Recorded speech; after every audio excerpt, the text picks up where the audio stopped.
Queridos amigos, ¿qué tal? Bienvenidos a una nueva edición de Todas las Voces. Viviana. Qué gusto, Daniel. ¿Cómo están? Buenas noches, bienvenidos. Bueno, tenemos por lo menos 3 temas, más allá de que siempre asoma alguno, por lo cual esto va a ser un gran programa, como siempre decimos. Claro que sí. Bueno, pero tenemos 3 temas fuertes, además, de polémica. Sí, y hay 3 temas que de pronto lo que tienen que ver es más con el tono. Uno de ellos, por ejemplo, el primero, tiene que ver más con el tono de la campaña que con el fondo de la cuestión, que ya hemos considerado aquí en Todas las Voces, y es este clima que se ha generado en torno a la posible ratificación o derogación de la ley de urgente consideración. Sí, sobre todo con algunos hechos puntuales, ¿no? Es cierto que tanto oficialismo como oposición ya encendieron motores, seguramente la temporada y el verano haga que se paralicen un poquito, pero es cierto que hay algunos hechos puntuales que han elevado el tono de la discusión. Y lo que nos proponemos ver es si efectivamente es correcto o hay algunos límites a cuidar, ¿no? Sí, vos sabés que vamos a tener ahora el informe disparador. No quería empezar además con una imagen muy truculenta,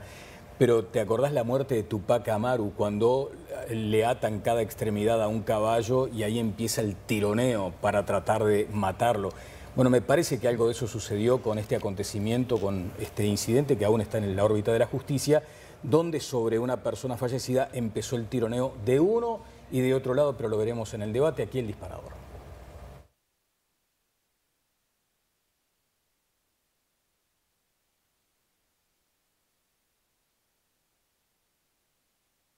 La semana pasada un hombre de 72 años vio a otro de 28 en su azotea. Al verlo utilizó su arma e hizo un disparo que resultó letal. El hecho era confuso y en las primeras horas no se podía determinar si había matado a un hombre que pasaba por su azotea, a un vecino o a un delincuente. El lamentable y trágico hecho se produjo mientras en el centro de la discusión por el referéndum de la LUC se encontraba el artículo que refiere a la legítima defensa. En segundos nada más, el debate se politizó. No se trata de una campaña, se trata de la vida de la gente. Parte de la LUC y varios de sus impulsores promueven discursos peligrosos que incitan el odio y no solucionan los problemas de seguridad. Al contrario, los agravan. Escribió en Twitter el senador del Movimiento de Participación Popular, Alejandro Sánchez, junto a la noticia del asesinato. Luego se sumó Charles Carrera, senador del mismo sector político y exdirector general del Ministerio del Interior. Los mensajes equivocados que se consagraron en la LUC se cobran vidas inocentes. La convivencia en jaque a partir del miedo y la desconfianza, tuiteó. La senadora del Partido Nacional, Graciela Bianchi, reaccionó de manera inmediata.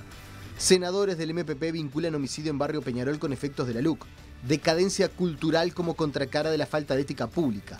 De estas miserias no se vuelve. El también nacionalista senador Sebastián da Silva agregó: por estas horas estamos asistiendo a lo peor de la politiquería. Los que pretenden sacar rédito político por una desgracia sucedida en el Barrio Peñarol. Habla mucho de lo poco que les importa a las personas. A nivel judicial, el hombre quedó en libertad con la prohibición de salir del país y comunicarse con la familia de la víctima. Un informe de balística determina que la bala habría rebotado antes de impactar en la víctima. La familia del fallecido dice que el hombre subió a arreglar el cable. El sujeto tenía antecedentes y no habría pedido permiso para entrar en la propiedad ajena. El proceso judicial sigue abierto, pero a nivel político, el antecedente quedó establecido. En el medio de la campaña por la LUC, la muerte de una persona fue utilizada como argumento en favor y en contra de los artículos de la ley que están en cuestión. ¿Se traspasó un límite? ¿Será peor la campaña? Bueno. Allí está planteado el tema. Sí, y sobre todo también, bueno, esto, ¿no? ¿Qué pasa de acá en adelante? Y sobre todo medir si efectivamente, bueno, está bien que hechos así de la vida social, en este caso un homicidio, termine en este tono de acusaciones, politiquería y demás, lo repasábamos en el tape. ¿Comenzamos? Sí, y por eso además había apelado a esa imagen que reconozco es truculenta, pero hay mucha gente que lo sintió así. De hecho, Laura Raffo había dicho, cuando acá hacíamos el jueguito de los números, cuando le preguntamos, bueno, del 1 al 10, ¿cuál es el tono de la campaña en el comienzo, más o menos, de los primeros cruces? Y habías dicho 10, que estaba el rojo vivo. Lo había visto intenso, y creo que sigue muy intenso, es un tono crispado. Sí. Separemos, ¿no?, lo que es el tono de la campaña en la dirigencia política y lo que es la vivencia de la gente. ¿Pero hay que separar eso? Es totalmente distinto, me parece a mí. Creo que la dirigencia política sí está en un debate de una intensidad muy fuerte, muy crispada, con posiciones antagónicas, y que creo que los límites que se cruzan y que no se tienen que cruzar es cuando no se apela a la verdad para argumentar, que eso me parece que crispa el debate, Y también cuando, en vez de criticar una idea o una posición o una determinada postura que se toma, se critica a la persona. Creo que esos son como los dos puntos, la falta de la verdad o cuando se va contra la persona y no contra las ideas. Pero, ¿por qué digo que para mí, para la gente es distinto? Porque mientras los dirigentes políticos estamos en una intensidad de debate grande, y se ve ahí en Twitter, y los militantes también, la gente en Uruguay, yo creo que está en otra sintonía. Estamos terminando un segundo año de pandemia, se acercan las fiestas. El año pasado, en Navidad, ¿se acuerdan que nos pidieron que nos reuniéramos de a menos de 10 personas? Estábamos en un momento de la pandemia muy difícil, no habían llegado las vacunas aún. Recién ahora estamos como saliendo a la luz después de una pandemia, estamos viendo los primeros efectos de que la salud se haya recuperado y la gente está con ganas de pasar las fiestas, de irse de vacaciones. Hay gente que está preocupada por la situación del empleo, si bien los números han mejorado, pero me parece que la sintonía es otra. Bien. ¿Eduardo? No, yo comparto que la gente está en otra, ¿no? Me parece que si el almacenero de la esquina de mi casa es la gente, el almacenero dice que del 20 para adelante no entra más nadie. O sea que la gente está preocupada por llegar a fin de mes, ¿no? Y en un Montevideo, en un interior del país también, que se ha ido llenando de ollas populares, comparto que la preocupación fundamental de la gente hoy es trabajo, comida, empleo, ¿no? Esas son las preocupaciones centrales que no tienen directa relación con la LUC, más allá de la propuesta global del gobierno. Pero me parece que sí hay otro tema que está relacionado con cómo la coalición de gobierno encaró esto, ¿no? Yo creo que hubo un largo periodo en el cual se hizo una apuesta muy fuerte, esto el senador Gandini lo ha reconocido, ¿no? La estrategia fue no dar el debate porque se pensaba que no se llegaba a las firmas, se llegó a las firmas, esto provocó una salida fuerte, ¿no? Naturalmente, del gobierno, y digo del gobierno, porque los principales voceros del gobierno que han defendido la LUC son los ministros, básicamente, y me parece, y también comparto lo de que la mentira crispa, ¿no? Yo, por ejemplo, escuché al senador Heber decir que si la LUC se derogaban los 135 artículos de la LUC, salían todos los presos, o se liberaban los presos, cosa que es falso. Luego el director de Convivencia, Santiago González, dijo algo similar, fue desmentido por AFP. Luego el ministro de Educación y Cultura dijo que íbamos a una sovietización. La gente no debe ni saber lo que es la Unión Soviética. Acordate también de alguno de los tuyos, ¿no? Pero habló Los de que la Unión dijeron que Soviética. privatizaba la educación, porque está de los dos lados. Estoy recorriendo de este lado, ¿no? Después, hubo apreciaciones del ministro García hablando de inestabilidad.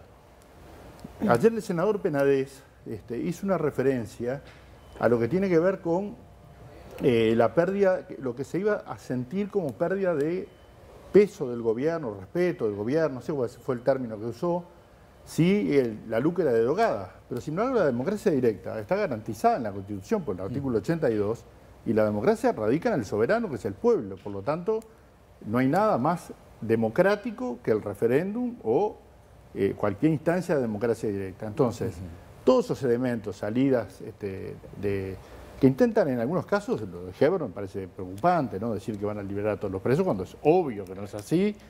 No, me parece que eso no ayuda al debate, ¿no? Entrevera mucho, complejiza el debate y como bien dice Laura, no decir la verdad no ayuda. Vamos a ampliar a las opiniones. Fernando. Sí, yo hace unas semanas cuando hablamos de esto, cuando hicimos lo de las evaluaciones, quedé en soledad diciendo, sí, fui el único que dije que el tono iba a ir a peor. Y me parece que me habría gustado equivocarme, pero no me equivoqué. El argumento era que a medida que se fuera entrando en los aspectos técnicos de la ley, se iba a convertir en una charla más técnica. Yo la sensación que tengo es de que la charla hace rato que ya no es sobre la ley, ni sobre los contenidos específicos de la ley, sino sobre lo que uno y otro bando dicen sobre la ley. Entonces, Eduardo hizo un recuento de las cosas que el oficialismo ha venido diciendo. Pero del otro lado también hay una cantidad de exageraciones que para mí son el centro del problema y el centro de esta polarización. Se está planteándose, primero hay como una sobredimensión total del peso que puede tener una ley e incidir en la realidad. Por ejemplo, el que tiene un arma y la compró hace tiempo y está dispuesto a usarla, esos comportamientos sociales o esos hábitos no cambian en unos meses o no cambian porque una ley lo dice. Ese cálculo no existe. Existen unas dinámicas de mucho más largo plazo. Entonces yo creo que parte del problema justamente es de que ya no se está discutiendo sobre el articulado específicamente, sino sobre algo que se construyó de un lado y del otro, que no es exactamente la ley, sino algo mucho peor. ¿Vamos para la Unión Soviética o nos convertimos en una sociedad totalitaria? Ambas son completamente falsas. Claro, está bueno profundizar sobre ese punto. ¿Pancho? Lo propio de una democracia es el disenso, es la discrepancia. Es gente que no está de acuerdo en cosas sustanciales y que por tanto se expresa en el espacio público para justamente dar sus opiniones y encontrar acuerdos o señalar discrepancias y diferencias con otra gente. La clave de eso es darse cuenta de que en este Uruguay nuestro hay dos rumbos claramente establecidos, uno formado por lo que yo llamo la coalición republicana, que es el oficialismo, y otro formado por un conjunto de izquierdas, que es la coalición de izquierdas, que es el Frente Amplio, y cada rumbo es distinto, es decir, tienen medidas diferentes para enfrentar los problemas del país. En el año 19, el Uruguay optó mayoritariamente por la coalición republicana ampliamente, no solamente en el balotaje, sino también en las elecciones internas y sobre todo el mes de octubre, que le dio la mayor representación a la coalición republicana de la que haya existido del 85 para acá en respaldo a un presidente de la República, más que Vázquez incluso en el 2004, que fue muy importante. Entonces, en ese sentido, el Frente Amplio, que venía de 3 elecciones con mayoría propia absoluta en el Parlamento, no terminó nunca, creo yo, de aceptar esa derrota, porque sigue creyendo políticamente en su interpretación de las cosas, que perdió por 30.000 votos nada más, y eso hace que permanentemente esté planteando barreras, esté planteando, digamos, límites a la acción gubernativa. Y en eso se inscribe esta LUC, este referéndum a la LUC. Y por eso mismo es que tiene una carga política tan importante. Ajá. Me van a pedir, o sea, voy a aclarar que voy a tomar frases sacadas de contexto del presidente de la República, pero por lo que dice Pancho Fay. Dice el presidente, la gente votó un cambio, lo dijo, o lo reiteró en realidad, en Tacuarembó. Pero a su vez, más adelante, no están conectadas las frases, yo quiero conectarlas, dice, no se trata de cambiar una mitad por la otra. Allí es donde uno advierte entonces cuánto de esto, de lo que decía Fay, del gobierno en su necesidad de avanzar, está condicionado por este debate y cuánto hay de lo que se ha mencionado, te lo consulto a ti, Laura, para luego abrir el debate, se ha mencionado que acá hay como una necesidad de trancar la gestión del gobierno, del palo en la rueda, lo hemos escuchado todos. ¿Cómo consideras eso? Yo creo, coincido con Pancho en que hay posturas ideológicas diferentes. En realidad recordemos que en los inicios fueron los gremios los que empezaron a oponerse a los artículos de la LUC. El Frente Amplio lo miraba un poco más de costado, después se sumó. Pero viste lo que dice el presidente, no se trata de cambiar una mitad por la otra. Y porque el presidente lo que no quiere es hacer, él quiere hacer las cosas bien para la totalidad de la población. Correcto. Él no va a gobernar solamente para quienes lo votaron, porque no corresponde, él va a gobernar para todos los uruguayos. Y a eso se refiere con no cambiar una mitad por la otra.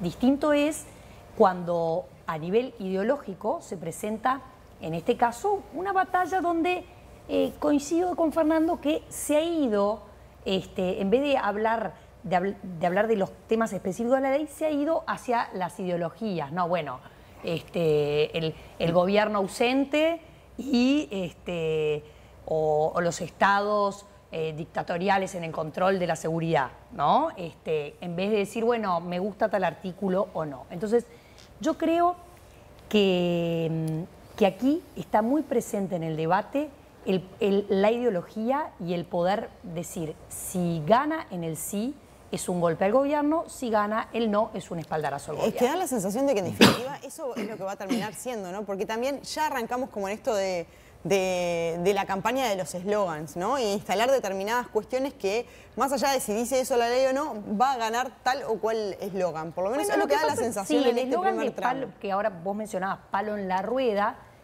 es cierto que han habido... A ver, hubo un caceroleo cuando recién empezaba la pandemia. Pero me refiero a este caso en particular, ¿no? A este caso en particular. Bueno, yo creo que sí se está tratando de trancar la manera en que el gobierno postuló que podían solucionarse problemas que se arrastraban desde hace años, como la seguridad y la educación. Esta es la manera que la coalición pensó que era mejor solucionar esos problemas Y bueno, y se está viendo desde el otro lado que no, y por eso se hace el referéndum. Eduardo. Yo quisiera primero defender el instituto del referéndum, ¿no?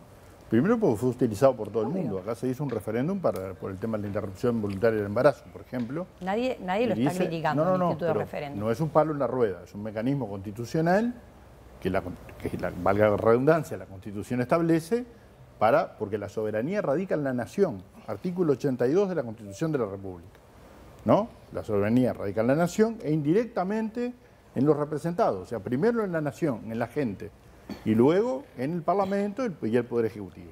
Entonces, cuando la gente ejerce el derecho y utiliza los mecanismos y junta 800.000 firmas para poner en consideración una ley, nadie puede cuestionar, en mi opinión, democráticamente eso. Es un derecho democrático de los ciudadanos. Por lo cual, no se le puede llamar, en mi opinión, palo en la rueda a algo que es el ejercicio de un derecho. Al palo en la rueda no se le llamó a eso, ¿no, Eduardo? Palo en la rueda se le llamó a la es el mecanismo constitucional interposición. previsto por la Constitución de la República. Perfecto. Entonces, despejado ese tema, lo que me parece sí hay que discutir es el fondo del asunto, ¿no? Y ahí es donde me parece, y esto comparto con Laura, lo repito, que lo que no vale es mentir, ¿no? O sea, me parece que eso es lo que enreda el debate, ¿no? Pancho dice, bueno, la coalición republicana, para mí es la coalición multicolor, pero eso es un chiveo, ¿no? La coalición republicana, yo escucho permanentemente a los senadores de Cabildo Abierto decir que no están enterados de lo del puerto, que no acompañan la privatización de la venta de combustibles en puertos y aeropuertos, que no comparten lo de UPM. Bueno, yo no sé es como cuando los de Astori se peleaban con los del MPP. No sé cuál es el mismo, digo, hay variedad. Bueno, entonces es un juego de Cabildo, eso puedo compartir esto que decís.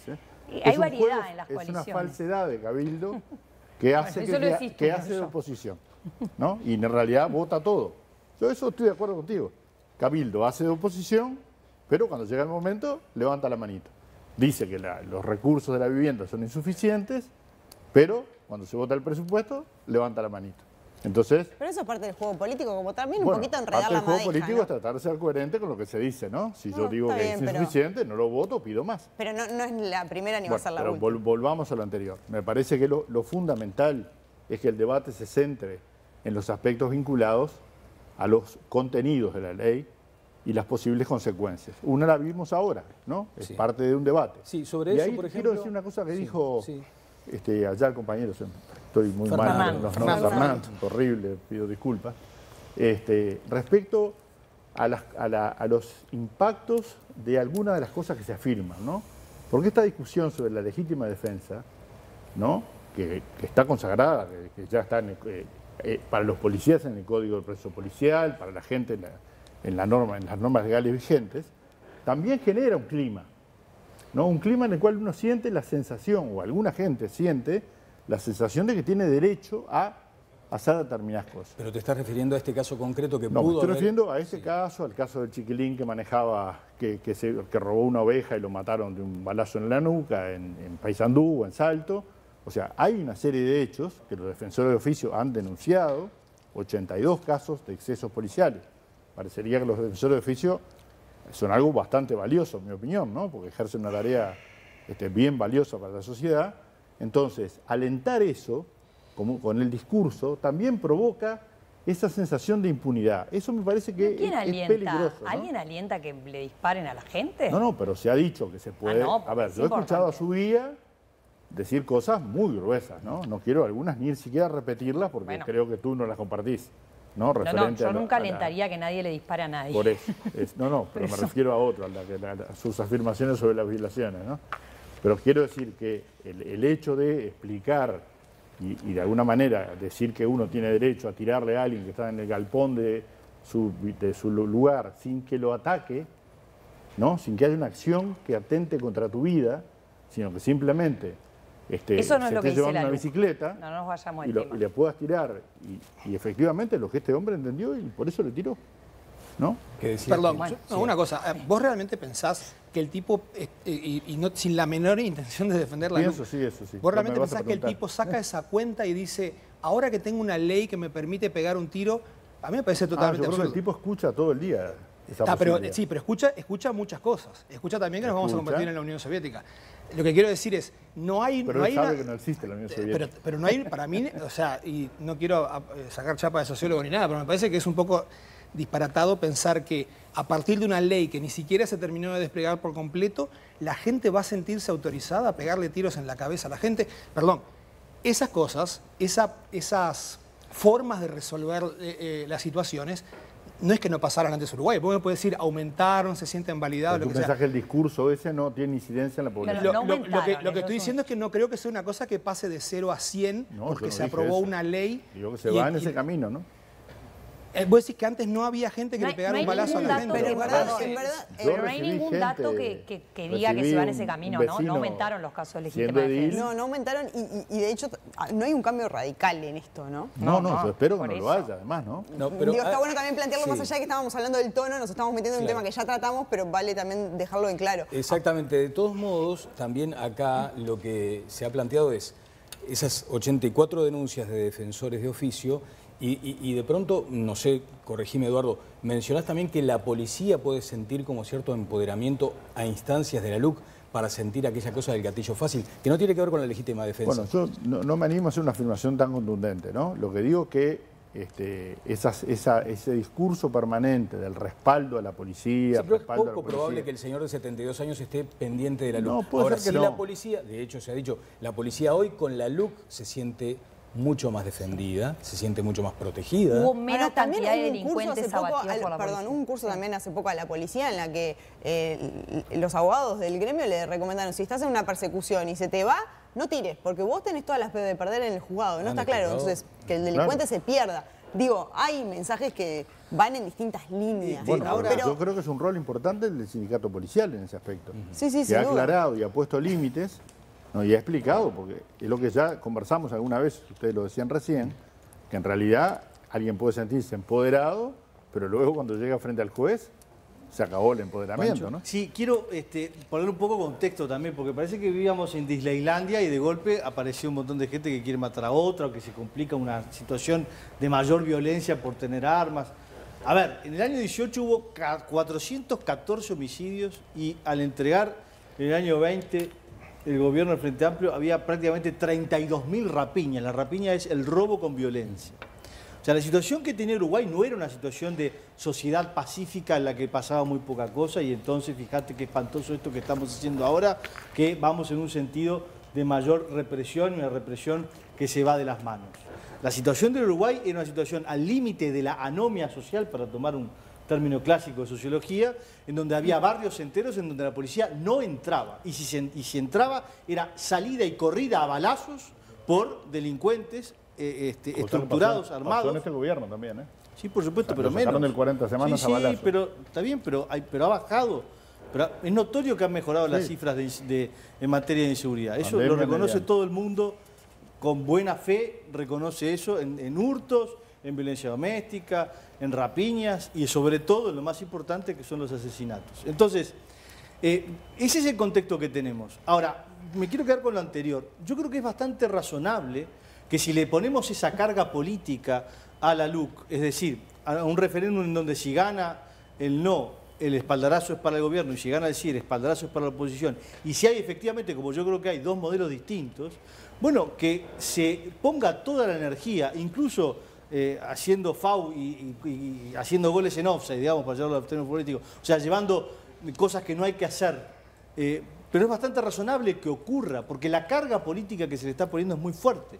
Y la carga política que le pone en particular la oposición lo es, porque hay un tema que es muy importante de diagnóstico, que el Frente Amplio en la noche del balotaje del 19 no aceptó los resultados. Al inicio manejó permanentemente, desde el primer instante, aquella vieja metáfora de al gobierno ni un vaso de agua. Y efectivamente hoy en día está en la misma posición. ¿Es ilegítimo? No, no lo es. Están convencidos de que tienen razón, están convencidos de que la mayoría es de ellos, están convencidos de que es una especie de usurpación esto que llegó al poder y que hay que sacarlo rápidamente, y entonces le ponen barreras. Y las barreras que ponen surgen, obviamente, de estructuras que están en la Constitución, como por ejemplo el referéndum, y se aplica eso. Ahora, Y del otro lado cierto, también, por supuesto. También es un tema cierto que la importante. oposición, su rol es controlar en definitiva también al gobierno, ¿no? Y ahí hay un punto, me parece, que es interesante analizar cómo también se llega y se da en el último tramo de esta campaña una remontada importante que hace que efectivamente se pase ampliamente la cifra de firmas que se pensaba, y es justamente diciendo, pongamos este tema en discusión, ¿no? Y ahí hay un argumento que en definitiva da la sensación de que la gente se quedó, después no sé si se va a traducir en el referéndum, pero un argumento de, che, esto capaz que no se hizo con la comunicación que tenía que tener. Sí que se ocurrió, pero no creo que no haya habido discusión. Hubo una gran discusión, lo que pasa es que perdió el Frente Amplio. Y le cuesta asumir eso porque entiende, insisto, que tiene el 40% de los votos, sí, pero que perdió por 30.000 votos. Está bien, pero da la sensación que no solo el Frente Amplista... Recordemos que la ley se dio a conocer primero a todo el mundo. Está bien, pero digo... Después tuvo los tiempos de discusión parlamentaria, se dio que la gente la haya leído o no. Firmó. No, el senador Sí, Gandini dijo... alguno capaz que no, para... Y votaron firmaron 800.000 personas. Pero pará, eso es el 25% y al frente lo votaron 39%, ¿no? O sea, yo no sé qué votó el que firmó, pero el porcentaje que debía de concebirse para las firmas es mucho menor al 39% Ahora, del estamos Frente Amplio, llegando, del 19%. estamos llegando a la conclusión entonces de lo que decía Rafael Porsekansky aquí. Lo que se va a dar es un balotaje de medio término. Yo estoy completamente de acuerdo con eso. Sí, bueno, claro. ese es el punto. No cambian autoridades, esa es la diferencia. No, yo no comparto eso. Pero es en contra Pero o a vos favor decís del que hay gobierno. alguien que va a leer... No, decíamos la otra vez. yo digo esto. Sí. Yo lo que digo es, y me refiero a lo que se planteaba respecto al respaldo o no al gobierno. Sí. El gobierno va a estar 5 años. El doctor Lacalle ganó las elecciones, nosotros tenemos bien claro que ganó por 30.000 votos, y gana por uno Arkansas, ¿no? Por lo cual va a tratar de impulsar su programa de gobierno. El Frente Amplio, la oposición, los movimientos sociales, todos los que están en contra de alguna cosa, van a usar las herramientas que estén disponibles desde el punto de vista legal para impedirlo. Eso es la democracia. Por lo cual, yo no creo que esto se convierta en una elección de medio tiempo. Y además creo que no sería bueno tampoco, ¿no? Y como tampoco creo... Pero no hay una intención electoral detrás. No, yo tampoco creo que haya una intención de deslegitimar al gobierno, porque eso no le sirve a nadie, ¿no? El gobierno de Valle, en el 2002... Pero no es deslegitimar al gobierno poner en cuestión este número de artículos de una ley que el gobierno entendió era el instrumento idóneo para llevar adelante una gestión. No, de hecho no. También en el año 92 se derogó la ley de empresas públicas que impulsó el presidente de la Calle y gobernó 3 años más. Era un tema, ¿no? Pero no, y además era un esta ley tema importante, representa sí, pero el ¿qué compromiso tema, no? que hicieron 5 partidos políticos para dar un cambio luego de 15 años de gobierno del Frente Amplio. Bueno, pero muchos dicen que no lo lo que no sabían, coincido ni con lo que siquiera tú lo decís, conocían. Eduardo, lo que Sí. no coincido, que tú decís, la oposición, los movimientos sociales van a hacer todo lo posible para impedirlo. Ahí es donde yo no me paro en el mismo lugar, porque me parece que la oposición puede ser una oposición constructiva también. Es decir, no Vaya. solamente impedir lo que a uno no le gusta, sino proponer alternativas, ver otras maneras y no impedir todo. Entonces yo creo que quizás le está faltando a la oposición el ser un poco más constructivo. Eso es lo que ¿Cuántos yo artículos veo. cuestionamos de la LUC? Sí, 135. ¿Cuántos tiene la LUC? LUC en total? Y los... 500, más de eso.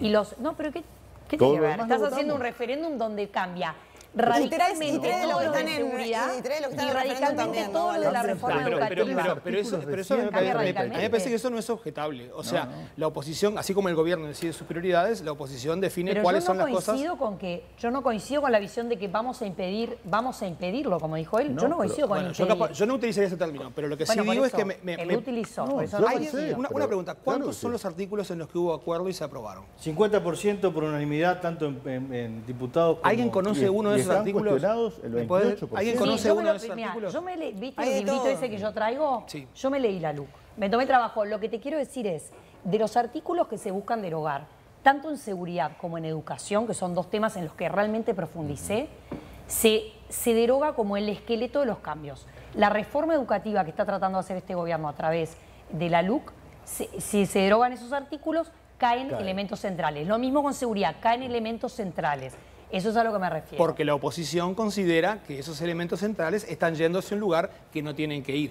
Yo lo que estoy diciendo es, por descontado que yo entiendo que en toda esta situación hay una sobreactuación absoluta respecto a cuáles son. En algunas cosas que dice Pancho estoy de acuerdo y en otras no. Por ejemplo, yo creo que, aunque hay dos proyectos, como decís vos, la distancia ideológica que hay entre un proyecto que podemos llamar socialdemócrata, como el de Vázquez, por ejemplo, o un proyecto social liberal, como el de la calle Pou, no hay un abismo ni hay una grieta, como dicen nuestros agrietados vecinos. Bien. Pero es necesario que cada uno de los sectores en pugna exagere las diferencias porque en este momento está intentando capturar gente para un lado o para el otro. Pero yo me parece que habría que ser ingenuo para creer que las diferencias, después de haber aprobado un 50% por unanimidad, las diferencias tienen esa entidad. Ojo, yo creo que la oposición tiene no solo el derecho a usar la palabra trancar, es difícil, a intentar desmontar aquellos aspectos que le parece que van en la dirección incorrecta. Los mecanismos están previstos y para mí el problema no es ese derecho, para mí el problema es el tono absolutamente polarizado por que está eso teniendo la campaña.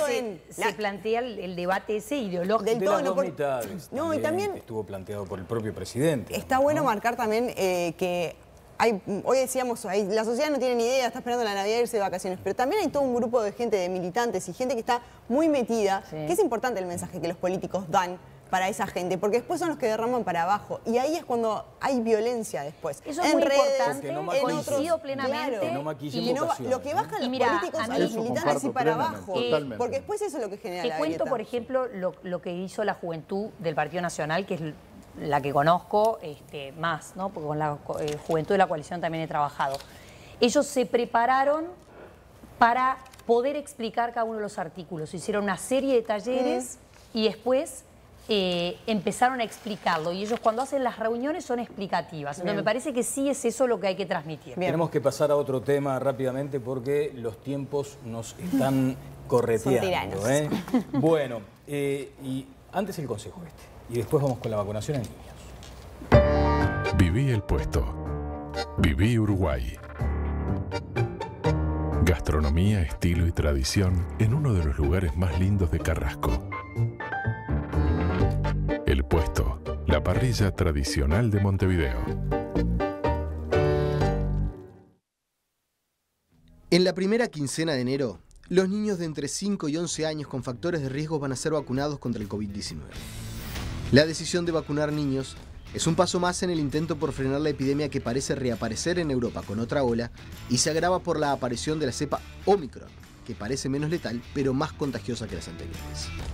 Ese mismo día, un experto en el tema que habló con Telenoche para explicar detalles de la decisión, solicitó que no fuera emitido su testimonio por temor a los ataques que el colectivo médico está recibiendo desde los movimientos antivacunas.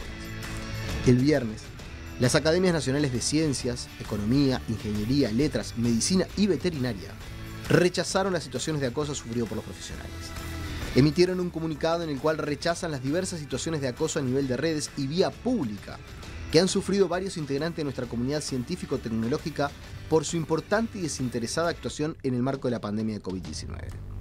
A juicio de las instituciones firmantes, cualquier diferencia de conceptos debe ser resuelta a través de la argumentación y sin ningún tipo de violencia, y manifestaron su pleno respaldo moral y técnico a los colegas. Además, las academias se declararon atentas y activas para detectar y denunciar cualquier nivel de agresión que afecte la integridad individual, familiar, laboral o profesional de los científicos y académicos que han sido afectados por este tipo de amenazas, velando además por el legítimo ejercicio de sus actividades profesionales. Son varios los casos de profesionales médicos que debieron llevar ante la justicia las amenazas. Uno de ellos fue Gonzalo Moratorio, quien inició un juicio contra quien lo amenazó en redes sociales. A las amenazas se suman protestas públicas, insultos en redes y este fin de semana un incidente en un lugar bailable. ¿Qué lugar debemos dar a los antivacunas? Bueno, ya el debate estaba durante el informe, fíjense, porque acá sí, creo que todos coincidimos, son asuntos que está bien, están planteados en un programa de televisión, lo de los tiempos volverá a corrernos de atrás, lo que quieran, pero pies de plomo. Sí. Pies de plomo, este es un tema complicado. Creo que somos todos padres aquí, salvo Vivi. Salvo yo. Con niños que ya están adultos en algunos casos, en fin, Pancho que todavía es tan chiquitito que no entra en la franja. No, pero la grande siente. Pero somos... ¿Tenés Yo tengo una de 6 claro. que podría por bien. tanto Por entrar. ejemplo. Pero ahí está el punto, ¿no? Y o sea, entonces es no un es tema. un asunto que vos digas, No, bueno, no, sí, es un me tema de vacuno. preocupación y de análisis. Sí, a ver, claro. Pancho, dale. Bueno, primero, me parece muy sabio de parte del Uruguay no obligar a la vacuna y también garantizar a aquellos niños que no se vayan a vacunar todos los derechos como los otros, los que terminen siendo vacunados. En lo que me es personal, bueno, con mi mujer, por supuesto que lo hablamos esto, nosotros no vamos a vacunar a Matilde, que es la que podría ingresar en este plan. ¿Por qué? Por 3 o 4 motivos importantes. El primero es que la opción de vacuna que existe es con el mecanismo de la modificación del ARN, y eso no es una vacuna tradicional. Quiero recordarles que yo sí me vacuné, y mi mujer también, con la Pfizer. China. Con la Pfizer, por ejemplo. Yo me vacuné con la China, con la Sinovac. Pero digo, bueno, entonces, no es que no soy un tipo antivacunas, No, eso no, voy, claro. como contexto. Bien, entonces, este sistema es una novedad importantísima que no tenemos, nadie tiene, porque no está lo suficientemente juzgado en el tiempo, no ha transcurrido la cantidad de tiempo, nadie tiene las consecuencias de mediano y largo plazo de esto. Y por tanto, en un niño, el mediano y largo plazo es toda su vida. Entonces eso es un punto importante para ser precavido, para tener precaución, para ser prudente. 1. 2. En el caso de los niños, además, en particular, el COVID no ha tenido consecuencias graves de ningún tipo. Es decir, los casos... Hay un caso, creo que realmente son muy excepcionales y casi siempre tienen otros problemas, pero ha sido extremadamente escaso. La cantidad de muertos es sobre todo encima de 65 años de edad, lo sabemos todos. Y lo tercero es Pfizer en particular, que si bien tiene muchísima publicidad positiva, también es cierto que empieza a haber noticias internacionales y que tiene antecedentes a veces complicados, vamos a decirlo de forma neutra, de forma que no me haga un juicio. Elegante. Pero efectivamente, tiene antecedentes complicados en Estados Unidos, pero además empieza a haber información específica de, bueno, algunas, digamos, síntomas complicados o lo que fuera. Entonces, ante esa situación general, si no es algo grave, porque efectivamente no se va a morir a la situación actual por COVID, si además el largo plazo no lo conocemos, si además tenemos un mecanismo que es a nuestro gusto demasiado novedoso, nosotros no vamos a vacunar por un tema precautorio. Obviamente, entiendo a aquel que crea que lo tiene que vacunar, nosotros no lo vamos a hacer. Bien, aprovecho para decir que sí, efectivamente, la vacuna en niños en Uruguay será con Pfizer. Efectivamente. Sí. Ese es Y no va a ser obligatoria. No. Como lo decía Pfizer. A mí lo que me parece interesante de este tema es que nos estemos permitiendo hablarlo. Hasta ahora, el grado de urgencia y el miedo que nos produjo a todos la pandemia, con razón, porque había muertes, porque se nos morían seres queridos o se enfermaban gravemente, nos impidió tener un debate y una conversación sobre este tema. A punto tal que fíjate que cuando Pancho empezó a contar, inmediatamente tuvo que aclarar, miren que no soy antivacuna, porque fue como que se le cerró la puerta al que quería opinar diferente. Entonces, me parece que eso es un hecho muy positivo y está existiendo una conversación muy interesante a nivel mundial en este tema, en el tema de los niños. Los niños, solamente el 3% de los casos de COVID es en niños menores de 12 años. Los niños tienen un sistema inmune innato que está mucho más fuerte, el sistema inmune se va deteriorando con los años y yo leía en la revista Nature un artículo muy interesante que estuvieron haciendo estudios en niños y el sistema inmune de los niños es tan rápido y eficaz para apagar el virus que el virus no se replica lo suficiente como para salir positivo en un test de PCR, por ejemplo. Entonces, todo esto nos hace que podamos conversar con tranquilidad el tema. Me parece muy importante que las vacunas estén, que aquellos que las necesiten se las puedan dar, pero qué bueno llegar a un momento en el cual podemos reflexionar con argumentos acerca de las vacunas. Sí, da la sensación además que en los niños va a aplicar otro escenario, ¿no? Hasta ahora un 5% de la población no se vacunó. Y claro, en los niños hay dudas que son legítimas, ¿no? De los padres que además tienen que tomar decisión por el futuro de sus hijos y tienen las que efectivamente... planteé yo son súper legítimas. Claro, O sea, son... Totalmente. O sea, yo no le pongo ese escenario a mi... O sea, si en el futuro llega a haber algo grave, que se sepa de acá a 10 o 15 años, yo no quiero pasar Papá, ¿por qué me Y hay que vacunaste? entender Pará. también al papá que de pronto tiene un niño inmunodeprimido por supuesto. o tiene un niño con alguna Pero, por supuesto. enfermedad, digamos. No pretendo ese es un convencer a nadie. dato- Expongo Sí, mi- sí, sí, mi- sí. mi- Es un dato relevante porque yo primero creo que hay una comisión que analiza el tema de las vacunas, que me parece que es muy respetable acá en Uruguay y que lo ha hecho con mucha seriedad y trabajo científico, por lo cual me parece que eso hay que considerarlo. No invalida, ¿no?, las dudas, para nada, pero bueno, da un marco de certezas que me parece respetable. Lo cual no implica no respetar cualquier decisión que se pueda tomar al respecto por todo lo que hemos dicho. Lo que sí me parece es que en este caso, y dado el hecho de que no hay una comprobación de que haya una expansión o un crecimiento de la pandemia por ese lado, obviamente la urgencia cambia a la que teníamos cuando teníamos 200 muertos por día, ¿no? Que te decían, anda a vacunarte mañana y salías corriendo a vacunarte, ¿no? Sin pensar en si era ARN o lo que fuera, ¿no? Entonces, yo creo que hay que tomar precauciones en esto, hay que informarse. Me parece que hay una tarea también del gobierno de informar de todo lo posible y de la ciencia, ¿no?, que olvidamos un poco en este periodo, que la situación se aflojó. Bueno, hay que volver a darle a los científicos el rol que nunca debieron perder, digamos, Sí, ¿no? están hablando todos los días de acá, conducir, los por eso científicos. digo. El otro día Sí, escuchaba a Henry pediatría. Cohen y dice esa máxima, digamos, a esta altura, que es los beneficios superan los riesgos. Claro. Y lo dice Cohen, ¿no? Por eso digo, pero me parece válido igual que quien entienda que debe tomarse tiempo para evaluar, se tome el tiempo para evaluarlo, lo suficiente hasta estar convencido de una cosa o de la otra en función de los elementos que van surgiendo. A mí, yo estoy de acuerdo en general. En el caso de que me toca de cerca, Valentín, que es el hijo de Noelia, sí se vacunó con la Pfizer, Sí. tiene 14 años, y que no es exactamente tampoco un niño y empieza también, digo, más allá de que no evalúa los riesgos, la evaluación fue que los beneficios En superaban el caso de los superaban míos los también. riesgos. Tienen ¿Y él 14 y se opinó? vacunaron. Claro. Fernando, ¿él opinó? Sí, él más o menos va siguiendo las cosas, los temas, y preguntó, bueno, ¿cuándo me toca la vacuna? Pero no sé si es porque está súper informado o porque lo normal cuando veías que todo el mundo se vacunaba a tu alrededor Claro. era No, vacunar. y en los adolescentes también había un deseo de vacunarse para poder retomar Para su vida. poder Para ¿no? poder Era hacer, sencillo. para poder, claro. Obvio. Valentín, por ejemplo, viene de un año y medio larguísimo, de un Claro. aislamiento espantoso, y Es la otra vacuna cosa. era el camino hacia recuperar una hacia cierta... la libertad, sí. Los Claro. deportes, esas cosas, ¿no? Recuperar la libertad adolescente. Ahora, es verdad que está bien discutir estos temas. Igual, por ejemplo, lo que voy a decir sé que va a molestar un montón de gente, pero ¿qué le vamos a hacer? Para eso estamos acá, para molestar gente. Para hacer pensar. Y tiene que ver con un ejemplo que encontré en una nota muy interesante. Alguien, el que escribía la nota decía, en 1997, cuando se estaba haciendo la Torre de las Comunicaciones, surgieron unas dudas respecto al cálculo estructural de si el edificio tal cual estaba concebido iba a poder sostener, resistir, no sé qué.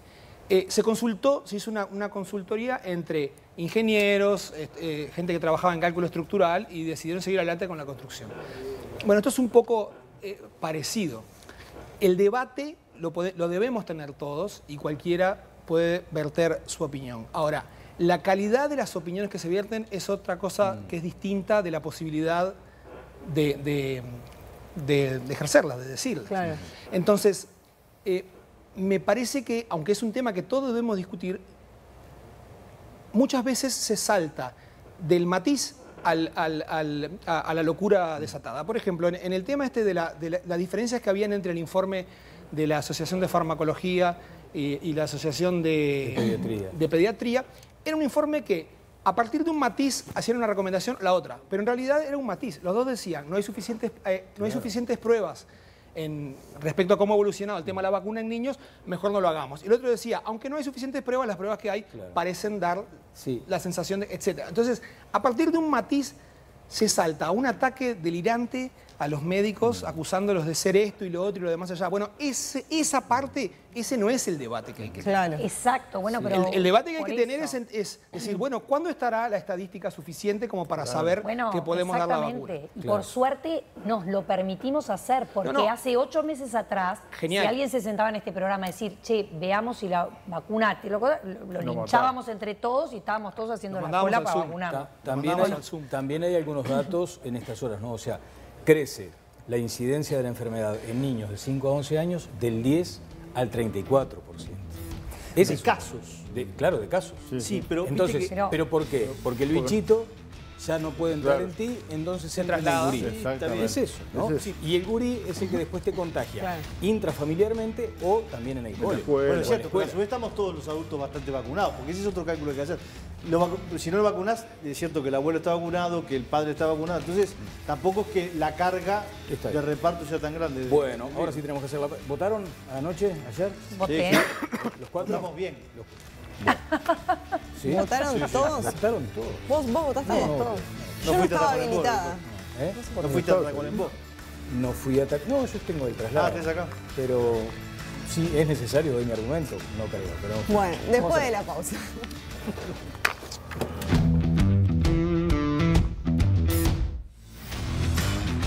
Bueno, seguimos adelante aquí en Todas las Voces. Anoche hubo día de elecciones en Uruguay, en este caso para elegir a los directores, los representantes sociales en el Banco de Previsión Social. Sí, hubo continuidad, ¿no? El representante de los jubilados y pensionistas y también el de los trabajadores continúan en sus cargos. Hubo reelección allí, Ramón Ruiz y Sixto Amaro siguen integrando el directorio del Banco de Previsión Social. Hubo cambio en el representante de los empresarios. Allí llega al BPS el movimiento Un Solo Uruguay.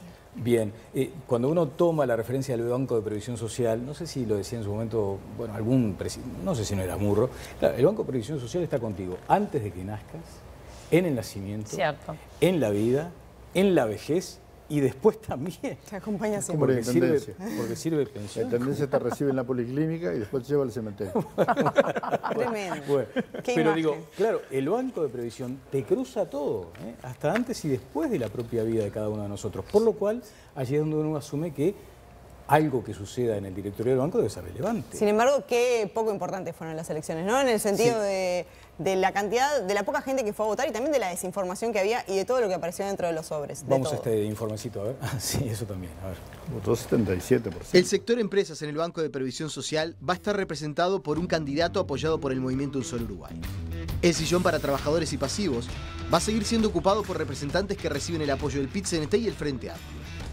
¿Qué se juega en unas elecciones que generaron polémica por su carácter obligatorio? ¿Por qué integrantes del Partido Nacional celebran la victoria de Un Solo Uruguay? ¿A qué apunta este movimiento que nació como autoconvocado y apolítico?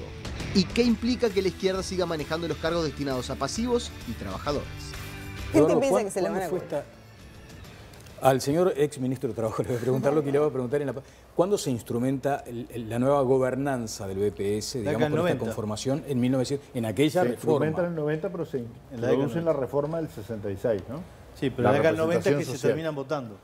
Se incorporan en el 92, si no me equivoco. Exactamente. Se incorporan las figuras de los directores sociales. Los directores sociales, o sea, empresarios, trabajadores y jubilados. Bien. Yo creo que realmente el diseño del BPS es un diseño que luego se va a aplicar en otros organismos, ¿no? En la Junta Nacional de Salud, por ejemplo, me viene a la cabeza ahora el Infodicen, donde se combina la participación política de quien ejerce el Poder Ejecutivo y también la representación de los actores sociales involucrados, que son obviamente corporativos, ¿no? Defienden sus intereses, naturalmente, pero son las voces que están ligadas. Lo que nos quedó de Italia la CAL 30, son corporativos.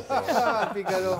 Vos sos jubilado, sos activo, algo sos, o sos empresario. No, soy empresario. Por lo tanto, si votaste, voté bien. Votaste por tus intereses corporativos. Como corresponde. Como corresponde. Pero te acordás que Mussolini tenía esa cosita que... Por lo cual, en realidad, la incorporación de los actores sociales creo que enriquece, y así lo hizo la reforma, y luego lo hizo el presidente Lacalle. Por supuesto. Que incorporó uno de sus a los errores. Representantes. Es uno de sus errores, Yo claro. lo digo. Ahora entonces... Por eso la coalición es multicolor, ¿viste? No es republicana. Entonces lo que se juega en esta elección, ¿crees que es importante? Yo creo que es muy importante. Y hoy escuché un argumento, y hay cosas que se olvida la gente, ¿no?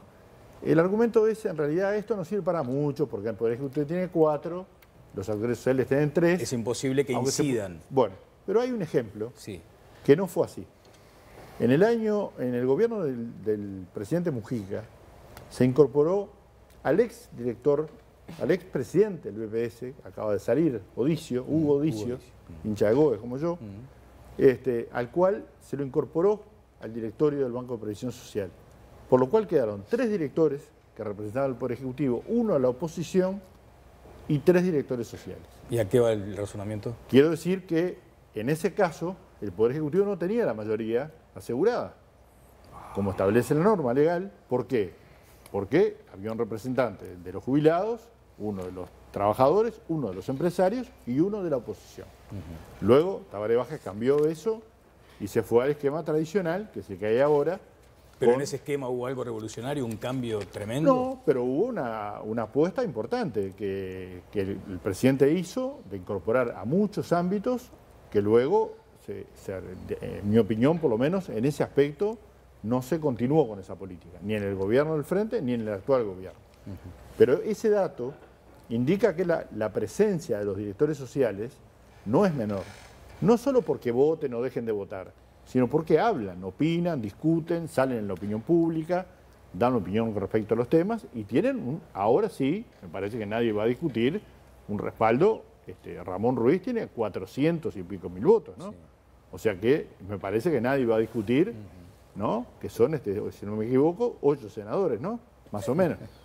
Por lo cual hay una representación muy importante, como también hay una representación importante de los jubilados, donde se votó, Cito Amaro ganó por una diferencia menor, pero hubo 3 listas, y donde hay un cambio particular que fue destacado por algunos medios, El Observador en particular, hoy puso su tapa dedicada a este tema. Lo de Un Solo Uruguay. Que es el cambio de Un Solo Uruguay frente a otra lista que lideró durante muchos años Elvira Domínguez, del Centro de Panaderos, que era una lista empresarial también, que integraba la Cámara de Industria, la Cámara de Comercio, la Asociación Rural, un conjunto de cámaras empresariales que ahora son desplazadas por Un Solo Uruguay. Yo creo que este es un elemento novedoso. Yo ni siquiera me animo a dar mucha opinión respecto a por qué sucede esto, pero, por ejemplo, el ministro actual de Ganadería, Agricultura y Pesca fue presidente de la Asociación Rural. Sin embargo, la Asociación Rural, estoy poniendo un ejemplo cualquiera, ¿no? La Asociación Rural perdió en estas elecciones frente a un candidato de Un Solo Uruguay. Entonces, hay evidentemente en el sector empresarial corrientes diferentes, ¿no?, que actuaron de forma distinta y compitieron en una elección entre sectores empresariales. Quizás por eso lo destacó El Observador hoy en su tapa, bueno, ¿no? Porque claramente era la novedad. Eso, sí, no, digo porque no sé qué quisiste decir con ese comentario. No, quise decir eso, lo que dije. Que es una novedad, claramente. Es la novedad, noticia de la elección. También es una novedad que 450.000 uruguayos han respaldado al representante de los trabajadores, que es el representante del PICNT, porque a veces se dice que los sindicatos no representan a nadie. ¿Pero y ¿no? cuánto había tenido la votación anterior? Más o menos. Ruiz viene fuerte dentro del Banco de Previsión Social. Digo, en el sentido de que no es el cambio. La votación no es lo nuevo. No es lo nuevo. La representación es muy importante.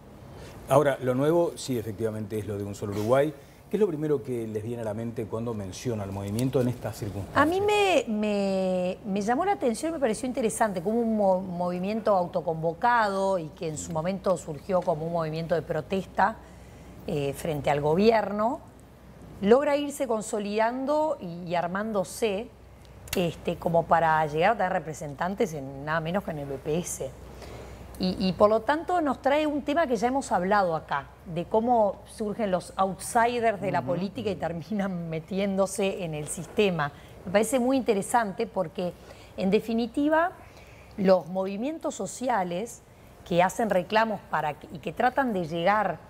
Hoy en día a veces se puede desintermediar al partido político. ¿A qué me refiero con esto? Antes, para tú llegar a poder hablar con alguien del gobierno, necesitabas un partido político, ibas a la casa del partido político, llamabas por teléfono, escribías un mail al partido, ibas a los representantes para poder influenciar en algo político. En cambio ahora eso cambió, porque a través de las redes sociales, de los nuevos medios de comunicación, hay una llegada más directa y eso potencia el surgimiento de estos movimientos, de nuevos líderes, pero que en definitiva después terminan acomodándose a los sistemas y eso habla de una fortaleza que tiene Uruguay institucional. ¿Eso hace que ayer integrantes del Partido Nacional hayan celebrado que Un Solo Uruguay llegara al Banco de Previsión Social? Sí, no sé cuáles celebraron. Yo en particular no celebré las elecciones, me parecieron medios... Ahí volvemos al otro tema que estaba asociado con la LUC, ¿no? Así vos estás detrás de una elección de directores sociales, al Banco de Previsión Social, estás contrabandeando otros intereses. Eso es lo que puede percibir la persona desde su casa. Es decir, che, ¿y esto por qué? Sí, si no ¿Por qué está celebran? Y si no está politizado. Pero mirá vos, Viviana, por ejemplo. Alejandro Sánchez, Pachá Sánchez, dice: el gobierno intentó incidir en las elecciones de sindicatos, asociaciones profesionales y de los docentes. En todas fracasó en su intento. Hoy en las elecciones de los directores sociales del BPS, a la lista del PIT-CNT y de la ONASPU fueron respaldadas por miles. Y allí pone signos de exclamación. Esto está marcando que hay una politización. Y por el otro lado, Sergio Botana aquí. También festejó. Exacto. Impresionante, un solo Uruguay, los centros comerciales del interior. Parecen las elecciones de Argentina, que festejaban de los dos lados. Claro. Ganamos todos, ¿no? Ganan todos. No, pero en el mensaje de Botana hay algo muy interesante, no sé si se puede volver a poner. A ver. Otra Hay vez. algo muy interesante y es que él destaca el triunfo de los representantes sociales frente a las cámaras empresariales. Bueno, no sé por qué mete al PIT-CNT, porque son elecciones distintas, ¿no? Y la UNASPU también. Pero dice que un solo Uruguay y los centros comerciales del interior, ¿no? Le ganaron a las cámaras empresariales. Yo me parece que eso muestra lo que mencionaba anteriormente, que hay una suerte de tensión ahí en el sector empresarial, donde los intendentes, bueno, Botana ahora es senador, pero fue históricamente intendente, del interior se alinean con un solo Uruguay. Y por eso me parece que en Flores hay una decisión de la departamental del Partido Nacional de respaldar los 3 candidatos de un solo Uruguay. Bien. Sí, generó... Sí, a mí lo de un solo Uruguay me hizo acordar algo que capaz que suena raro, pero me hizo recordar un poco lo que pasó en España con los indignados y Podemos. Es decir, cuando aparece una fuerza, una organización social que aparte se estructura en torno a unas reivindicaciones muy específicas, es decir, no se interesa por toda la paleta de temas que se interesa.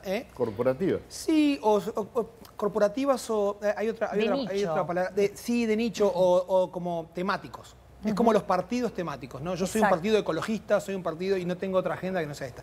En el caso de los indignados, quien terminó canalizando institucionalmente ese malestar fue Podemos. Por supuesto, yo creo que lo que ocurre en el camino, entre que vos sos una reivindicación de un grupo autoconvocado o los indignados o lo que sea, y vos te vas y terminás organizándote, se produce un proceso como de institucionalización.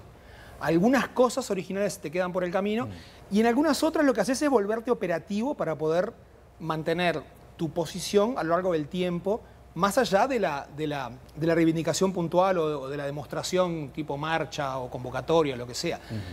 Yo lo que creo que todavía está por ver qué ocurre con esto. Sí estoy de acuerdo con Eduardo de que evidentemente aparece ahí como una tensión o una doble fuerza, intentando ocupar un espacio que en apariencia es bastante parecido. Sin ánimo de controversia, porque además todos tenemos gente conocida en un solo Uruguay, como en las otras cámaras empresariales, o sea, pretende ser lo que es una pregunta. ¿Qué quedó de aquel un solo Uruguay original a este actual? Porque allí también hay algo relevante, o sea, el movimiento de autoconvocados que tenía una fuerza en aquella circunstancia, creo que después, por propias diferencias internas, fue como quedando, no digo desarmado, porque acá está la muestra, claramente desarmados no están, pero ya no es aquel un solo Uruguay original. Entonces habrá que ver qué es, ¿no? o por lo menos, exacto, con aquellos objetivos, con aquellos fines. Es que también, Laura mencionaba algo interesante con respecto a lo de las redes. La política de redes tiende a ser una cosa como más meteorológica, es decir, la gente se reúne en torno a un tema, explota, se produce así un ruidaje terrible y después se disuelve. Cuando vos querés si lo que querés hacer política en el mundo real, implica hacerla de manera constante a lo largo del tiempo. Entonces, necesariamente algunos de esos elementos meteorológicos que tuviste van a ser sacrificados en la medida en la que vos te vas convirtiendo en una institución, dejás afuera cosas. Por eso decía, está por ver qué quedará y qué no quedará de aquel movimiento. ¿Tu voto es cantado, Pancho? No. Notoriamente lo que hay es una voluntad de los partidos de no dejar autónomos a quienes ganaron, ¿no? Notoriamente Botana lo que hace es traer un poco, alinear un poco a un solo Uruguay. Lo mismo Pachá Sánchez cuando dice contra el gobierno ganaron estos otros. Es decir, está la voluntad de los partidos de no dejar, porque es muy peligroso, a eso voy. Por eso el chiste, que no es chiste, sobre el tema de las elecciones corporativas de gente que no responde a partidos. Porque lo corporativo que no responde a partidos tenía nuestro amigo Benito, Mussolini tenía un modelo allí que quizás no fuera lo más democrático, tal como lo entendemos de representativo. Y allí los partidos se esfuerzan por no dejar solos a estos representantes corporativos en algo que fue una reforma de la década del 90, el 92, como decía Eduardo con razón, que yo creo que tuvo cierta idea de darle una mayor legitimidad a los directores del BPS, pero que creo que fue una reforma que, evaluada en el tiempo, es negativa. Notable. Porque no creo que esté bueno que haya directores con tanto peso político tan votados, ¿no?, en el BPS. Hay una cuestión que me parece importante de lo último. Sí. En realidad, Solo Uruguay ha reivindicado el tema del aporte a la seguridad social, ¿no?, como uno de sus temas centrales. Vale la pena decir que por cada peso que aporta el sector rural, recibe 6.